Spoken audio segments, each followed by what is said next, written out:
సమ్మర్‌లో బాగా పిల్లలతో ఎంజాయ్ చేయడానికి ఎక్కడికైనా తీసుకువెళ్ళాలంటే, ఒకటి వాటర్ వరల్డ్ కానీ, లేపోతే రివర్ బే కానీ వెళ్ళాలండి. సో, అలా కాకుండా ఏ టైమ్ లిమిట్ లేకుండా, ఒక్క రూపాయి ఖర్చు లేకుండా ఎంతసేపు కావాలితే అంతసేపు మనం వాటర్‌లో ఉండాలి అంటే, అది తప్పకుండా గోదావరి స్నానమే అయ్యుండాలి. అంతే కదండీ! అక్కడైతే ఫ్రీ అనమాట. మనల్ని ఎవరు ఏమనరు. ఎంతసేపు చేసినా మన ఇష్టం.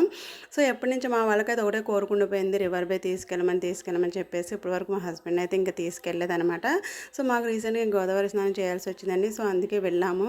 నేను ఆఫ్టర్‌నూన్ వెళ్తున్నాం కదా! అంటే అప్పటికి 4, 5 ఇలా అయిపోతుందనమాట. అంటే 3, 4 అలా అయిపోతుంది. ఇంక ఉంటారో లేదో ఎవరైనా ఇప్పుడు ఈ టైంలో స్నానం చేస్తారా ఎవరైనా అని చెప్పేసి నేను అనుకున్నాను. కానీ అక్కడికి వెళ్ళి చూస్తే ఫ్యామిలీస్ అందరూ కూడా వెకేషన్‌లో వచ్చి చాలా బాగా ఎంజాయ్ చేస్తున్నారు.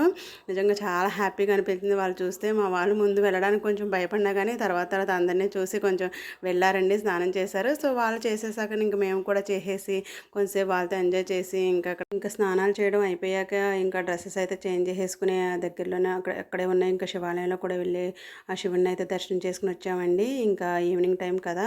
ఆ టైంలో ఇంకా శివయ్యని దర్శనం చేసుకోవడం ఇంకా అలానే పిల్లలతో కొంచెం ఎంజాయ్ చేసాం. చాలా బాగా హ్యాపీగా అనిపించిందనమాట. ఓకేనా? వీడియో నచ్చితే లైక్ చేయండి. Bye bye.